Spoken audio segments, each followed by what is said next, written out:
Sitting in front of me here now is Julian Bradley, a 26-year-old Irish Davis Cup player. He's on the professional tennis tour at the moment, travels all over the world, all over America and elsewhere.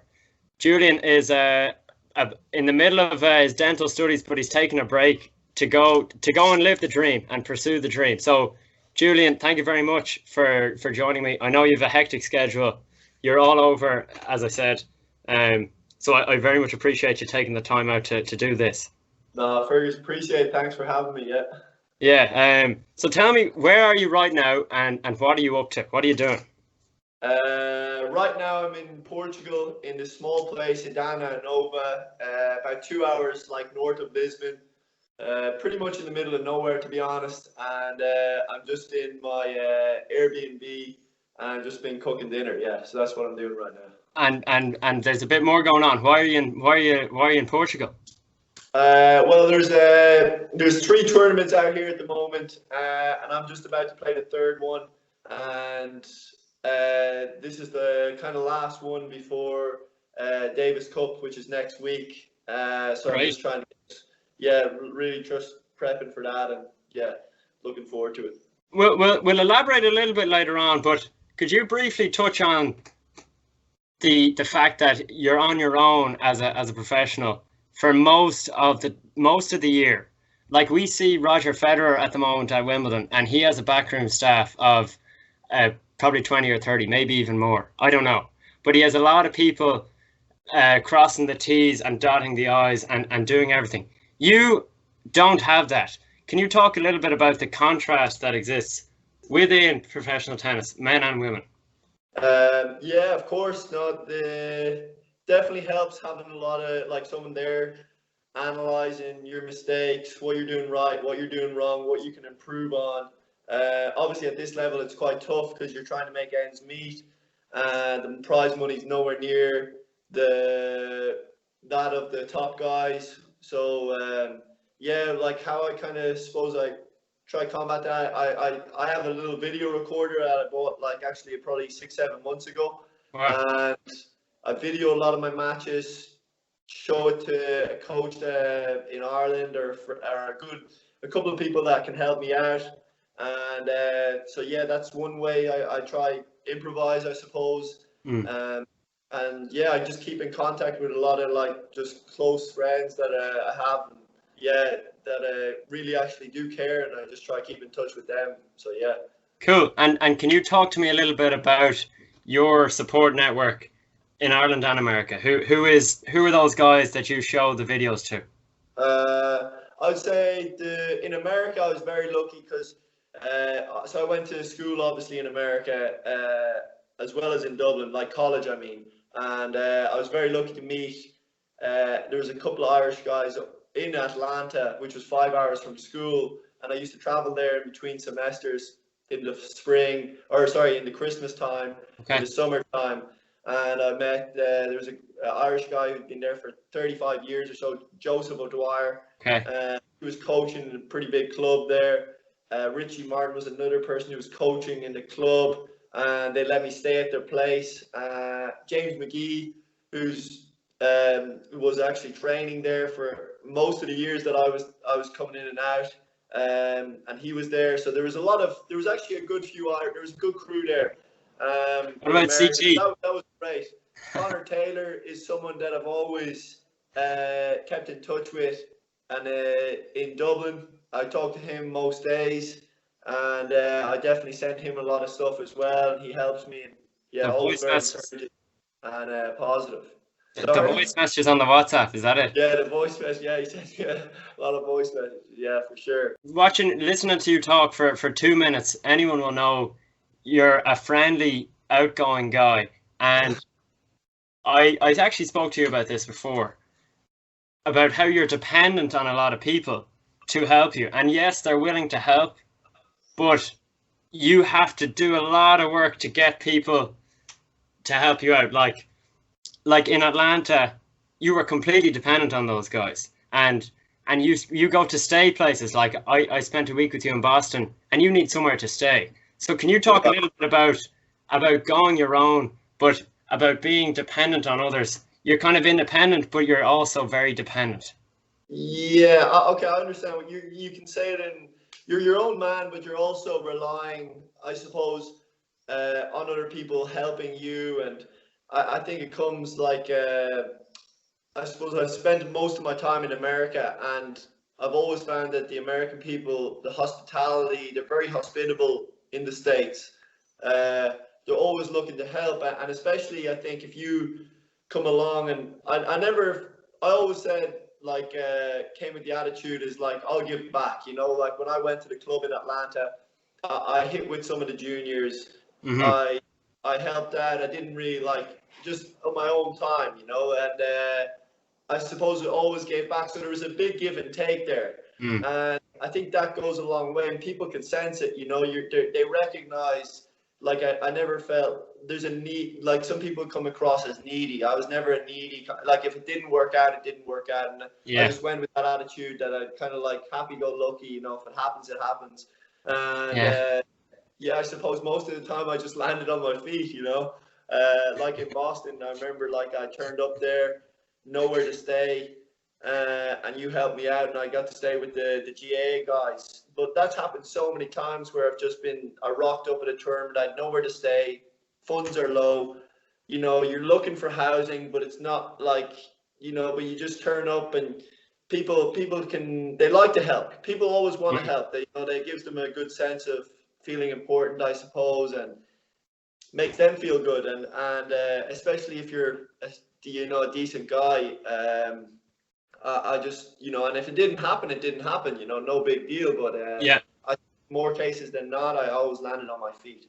Yeah, for sure. Still do. Great. You mentioned the week in Boston, and sometimes, a couple of times, we've tried to make arrangements, and I'm always the one stressing about where are we going to meet, like what train, what deli are we going to eat breakfast. Like I worry about things, and you're like, it'll be grand, it'll be Yeah, fine, we'll figure it out. You right. clearly, you mentioned happy-go-lucky, and that's part of your personality. On the other hand, I know that there's James McGee. Would he be a bit more organised? Could you talk about other Irish players and their attitude? I don't know anything about James, but you Right. compared to other Irish pros, do you know anything about their attitude? Because I don't think everyone is like Julian Bradley. That's the point. How are Yeah. they? Well, I'm not entirely sure about everyone else. Like it's not really my place. I know the other guys it stresses them out. They like to be organized. They like to have things in place, Yeah. know what's happening when they get there. So yeah, no, they're not really like that, I would say, the ones that I know. But I can't say, yeah, like maybe the way they do things is completely different, and that's everyone's different, Yeah. and those things to me are not important, like.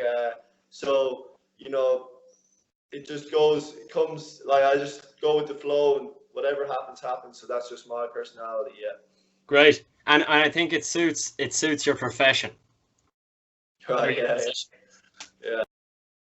Julian, was there one specific moment you can point to in your life that made you think, I want to be a professional tennis player and take this seriously? That's a good question. I wouldn't say there was a particular moment. I'd say my mind kind of got opened up. I was very lucky to meet Peter Clark, who was an Aussie-Irish guy that was coaching in Westwood Clontarf in the squads. And one day, I was staying over at his house because to save me traveling up and down from Carlow. And I was in transition year at the time, had just finished a junior cert, and he asked me the question, what do you think you're going to do after school? And I suppose at the time I had no real idea, but you've done transition year, you've done the work experience. I did work experience, and I'd done quite well in the junior cert, like almost got all A's, and I felt like a lot of people during the work experience, they categorize you. They always ask you, how did you do? They categorize you, and they say, oh, you probably do something like medicine or Mm-hmm. dentistry, law. And I was like, so I just said, I'd maybe like to be a doctor to him. And he's like, that's great, and then he asked me maybe a few minutes later, what would you actually like to do if money or nothing had nothing to do with it? Yeah. And I said, my passion for tennis was really growing at the time. even though I'd only been playing a couple of years, and I said I'd love to play tennis. And he said, well, why can't you? And I was like, looked at him like, is this guy taking the mick? And I just thought like, well, I've only been playing a couple of years. Yeah. You know, and he's like, well, you know, if you look at it the way you're basically like a 10-year-old playing, you know, and he's like, imagine the improvements you could make now, like if you just look at it, because most people start playing at like 8, 9, 7 years of age, usually younger days. So I was like, this guy has a point, you know, put me in a different perspective. So maybe that's the moment where my mind got opened up, I think, to maybe thinking tennis a little bit more seriously than just juniors and stuff. Yeah. So you mentioned Peter Clark. I have one memory of being out in Clontarf in Westwood, and there was a notorious group of players led by Peter Clark, Justin Clark, and at a later date, Connor Taylor taking the reins over there. So you were part of that. I remember you being there. Can you talk to me about your memories of that training environment in Westwood Clontarf, you in your teens? Yeah. So I remember the very first time. It was probably the best place. It was the most positive environment I think I've ever been a part of in Ireland, for sure. There was Justin and Peter Clark were the ones who really, I think, were the start of it. There was actually some people before them, but I knew it from Justin and Peter Clark. And there were two Aussie guys, two Aussie Irish guys, you would say. But they just created this, like, there were 7 courts in a row. It was just move up, move down. It was always 4 people per court. They were packed. It was intense. I remember, like, to get up to the top court was a big privilege, because you'd have like the likes of, there'd be some Davis Cup guys at the time playing on that court. So it was a big privilege to get up there. And it was who would come? Can you name some of those players who would have been hitting in?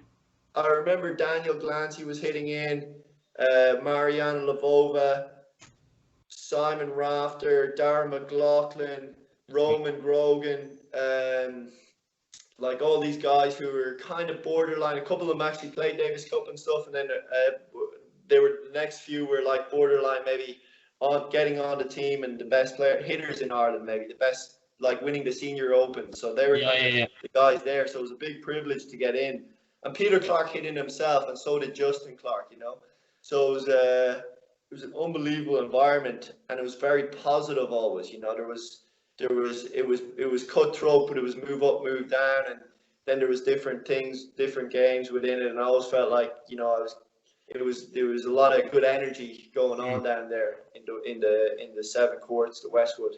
I remember talking to Oren O'Sullivan, who is another Irish player you'll know, talking to him in Wexford a couple of years ago, and he said that he was reminiscing with you about the contrast between Peter, where you might hit backhands until your hands are bleeding for 20 minutes, and then Justin was all about the winning and losing. Not that he wanted you to feel like a loser, but he wanted the competitive aspect, and he wanted that hunger. And obviously Peter wanted the hunger too, but they did it in different ways. Yeah, one was much more mellow than the other. Justin being much more mellow, more relaxed. Peter was a much more intense individual. I remember Peter would have one court sometimes where he'd be feeding balls out of a basket. He'd be feeding you side to side until you could literally not run anymore, and then he'd be telling you to go pick the ball up. And Justin will be playing in.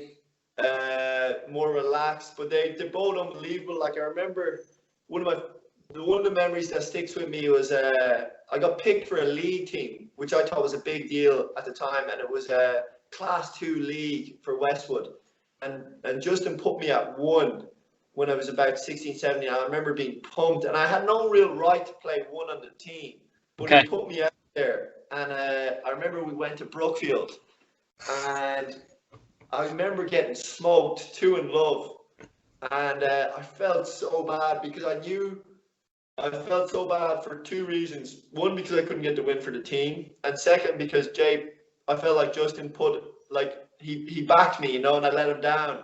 Yeah. And I remember going back to him and saying, I'm really sorry, Justin. I don't think you should put me on the team next time, or maybe if you do, like, I need to play lower. And he's like, he looks at me and he's like, mate, it's all good.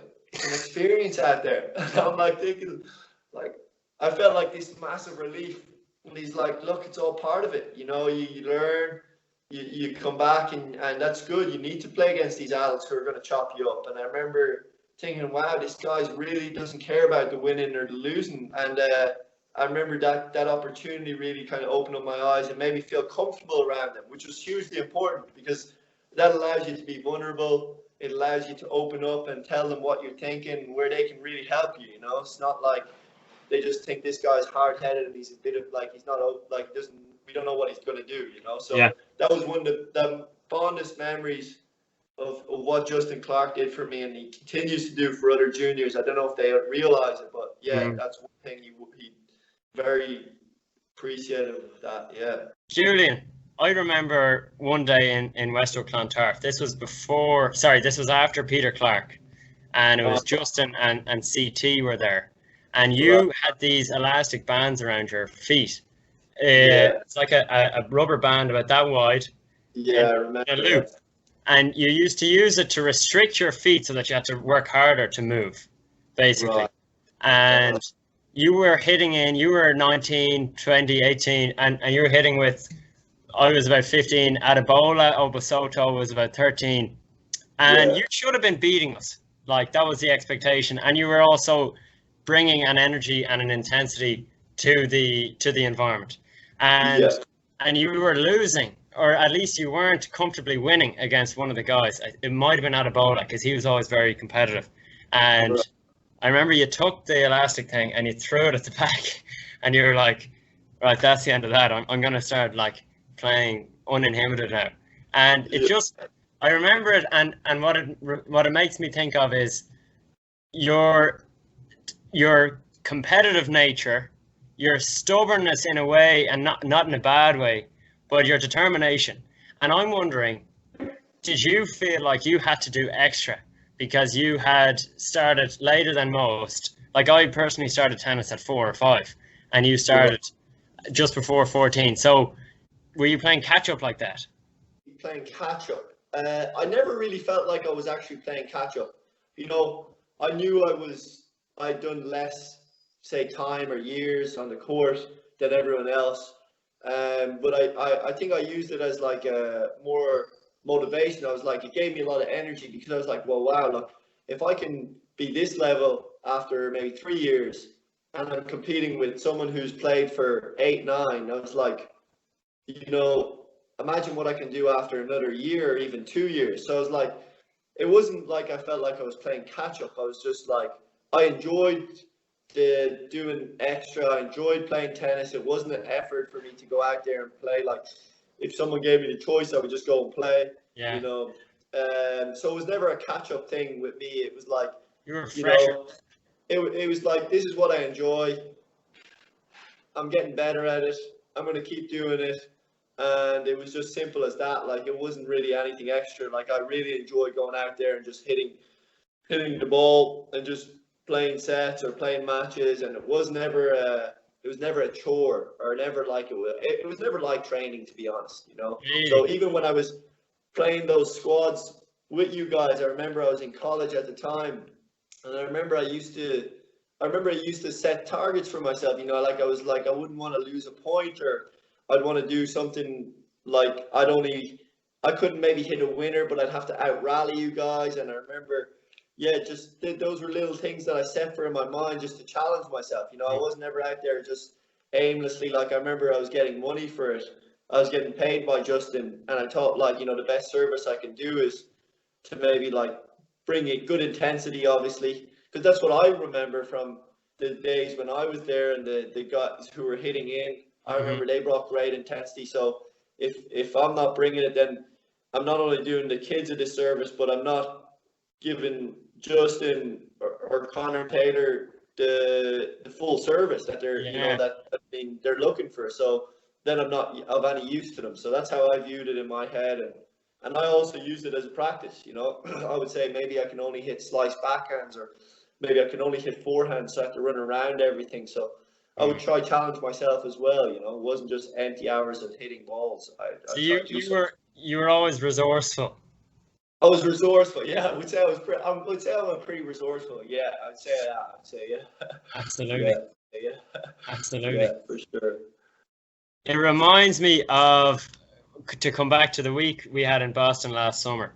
Or maybe for you that might have just been another week, but I've never done anything like that, and I would like to hear your version of how you think that week went, and I mean like nuts and bolts, like staying.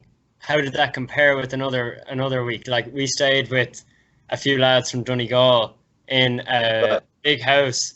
We were sleeping. The place smelled pretty bad.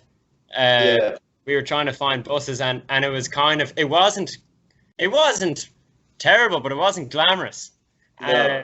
I just want to hear. I remember you actually said to me, you said you're very high maintenance that week because I'd spent the summer living in luxury in Connecticut, and and then I came into this lifestyle, and it was fine, but I was very picky with things like food and stuff. So, can I just hear your version of that week? If you can remember it clearly, and the training and the asking for hits and all that. Yeah, I remember it was a pretty fun week, and I remember you don't have to lie. The condition, we were staying in this house that was probably about to be knocked down. It was about to be knocked down, and the guys were just staying in it because it was empty and they were working. So it was horrific conditions. Let's not sugarcoat it anyway. It was roasted in that place. I remember staying in the attic in the top floor, and it was an experience. You know, like when I stay in those places and I'm like thinking, oh, this is good or bad. I don't really think of it as good or as bad, or to be honest, like I just say this is a great experience. You know, I think that helps me. You know, because I never feel like it's too good, because I've stayed in some places that are unbelievable houses. They're mansions in Calabasas in California, where like I don't know how many $1 million houses these are, but I've also stayed in that attic in Boston where there's no AC. You know, the door is open and the house full, like the whole 24/7. You know, and so yeah, it's like radical difference, but it is what it is. You know, and it was a fun week. I remember you came along, you played the tournament. And I remember we both helped each other. Like I was hitting with you. I remember I said to you, listen, if you come up, you'll get a lot of good hits. Because there's guys are always looking to hit. And I think you hit like 4 or 5 hours a day. So I think, and you're getting hits with guys that you would usually, that it'd be impossible unless you were at a tournament like that to get a hit with. Correct. So I think that was great. And then you were helping me. You were giving me feeds, and we were both just trying to get better. And I was just making the most of it, you know. And it was fun to be with another Irish guy, you know, like just tell him this is kind of how it is, you know, like this is shared. Like not many people see it, so you got to see it kind of firsthand. So absolutely, that was cool. Yeah. No, that was a privilege. But one thing that struck me was you were on very good terms with practically all the other players there. I might have had this image of it's like a jungle in these tournaments. Maybe in America it's different because you see the same guys, but you guys all seemed to empathize with each other. Like you knew the guy I played first round. You had got to train with him, a guy called Gage Brymer and his father. And then I kind of started chatting to the dad after the match. I lost love and love. And it's quite a friendly, obviously when it comes down to the match, it's no prisoners are taken. But that said, there's a very supportive environment between players. Do you accept that? Yeah, I would say to an extent, you know, like there's definitely, like, I think maybe it's more so in America because, look, everyone's gone to college, they've been teammates, it's a smaller, like everyone knows everyone a little closer because the network of college, the college network is a bit smaller. So, and look, everyone's going to be nice to a certain extent because at the end of the day, everyone is kind of hustling, you know, like, you know, if you can give someone a lift there, or just up to, like to the train station, or you can help them out in some way, they'll try to get you back, you know. And that's, I think that's as far as kind of nice cities goes. No one's really opening up. Like, you're not going to be best friends with really any of the other guys, but you can be good acquaintances, and you know, you can hope to get like maybe like someone will help you, or they might find you a place to stay, or you might find them a place to stay. And that's, but it's at arm's length. Yeah, it's like, yeah, no one's breaking their back for you. No. Interesting. That's very interesting. Yeah. Can you talk to me a little bit about the team element of college tennis? Obviously, tennis is an individual sport, and going on to a team where some guys, it doesn't suit them. It does. Someone like you would be a great addition, a great leader. So, can you talk to me about that? Trying to get individual guys on the same page in a team. Right. That's a great question. I would say, yeah, a lot of people would, maybe you might think that I was actually a good team guy at the beginning, but I actually struggled with it a lot. Like, so I came into college as a junior because I'd done 2 years in Dublin. So I came in a little bit older, I was a little bit more mature, and there was a lot I had to learn to be a good team player, quite frankly. Like, I had my head coach was an Irish guy called Mark Finnegan, who was really massive on team, you know, and for him the team always came first, and as a result of his philosophy was, as a result of you putting the team first, you will be rewarded. And I suppose tennis being an individual sport, like you said, it feels unnatural, you know. Most guys struggle with it, you know, because they want to play, maybe different people want to have big, tennis players usually have quite big egos. They want to play one in the lineup, or they think they want to play a certain number or a certain position, and they don't necessarily, it's unnatural for them to want the best for the other guy, you know, as team. And that's very difficult as team to really want the best in your teammates. But it comes down to, like, if you want the best for your teammate, and you celebrate his victories or his success, naturally that just creates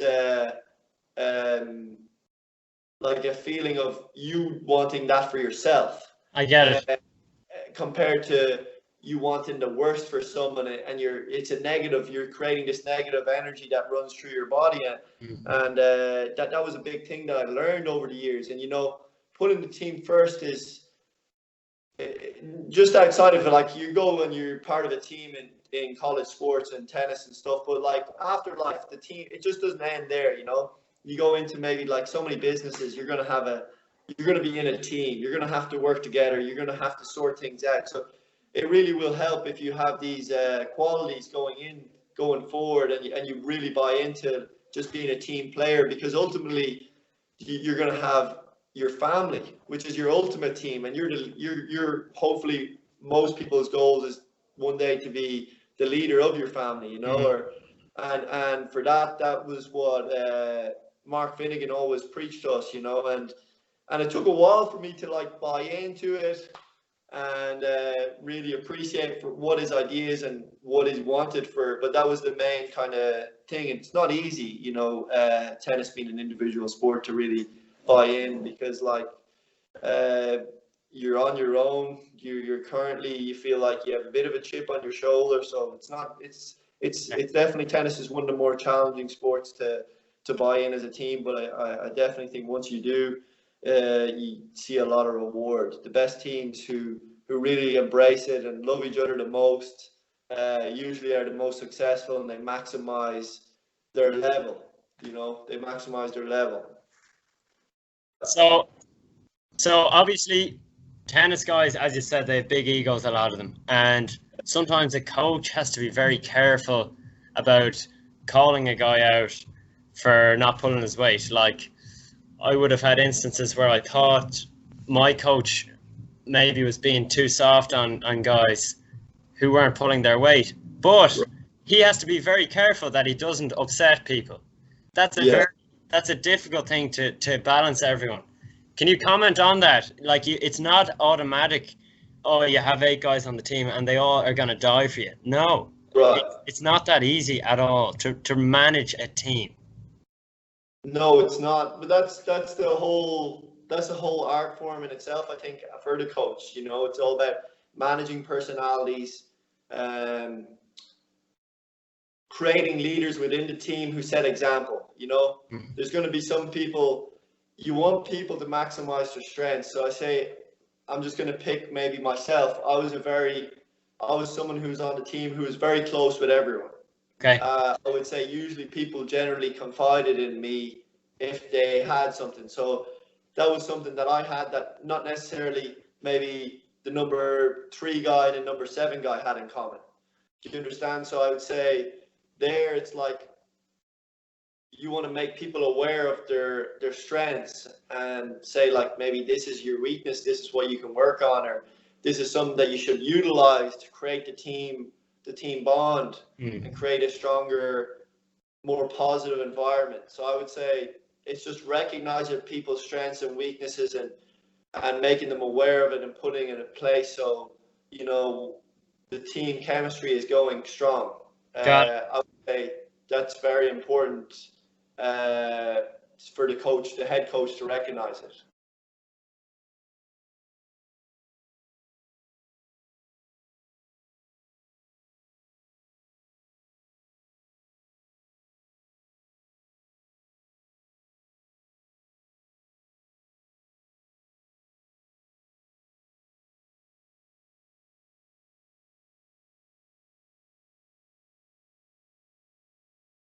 Just pretend we're on News Talk. Right. Talk radio.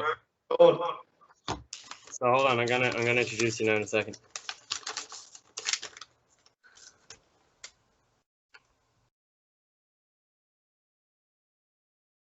Introduce me to America, typical day. Life on tour. Okay. Julian Bradley, good afternoon or good evening. You're in Portugal right now, I believe, for reasons that I'm familiar with. But if you'd like to just talk a little bit about where you are right now and what are you doing? First, how's it going? I'm in a little place called Idana Nova in Portugal. It's about 2 hours north of Lisbon. Hold on, I'm going to start that again. Yeah. Okay. I need to introduce you better. Yeah. Okay, hold on a second. Julian Bradley, professional tennis player, Irishman, pro tennis. Just say Irish Davis Cup player. Irish Davis Cup player. Yeah. Dental student. Yeah. You could just say half finished, in progress. A dental student on a hiatus. His studies. We'll get to that later. I'll talk about that. So what else? And something of a Spalpeen phonic, I think it's fair to say. Is that okay to say something like that? Yeah, perfect. Yeah. Okay. Julian Bradley is sitting in front of me here. Julian is a 27-year-old professional. No, start again. It's 26-year-old. Oh man. Perfect. 26 years. Got it. We're gonna get in motion and we'll be fine. Right. Julian Bradley sitting in front of me here. 26-year-old professional tennis player. He is a singles and doubles man, maybe a doubles specialist. He can talk a bit more about that. No. First, we're gonna cut this. Yeah. Jesus, Julian. Just say Julian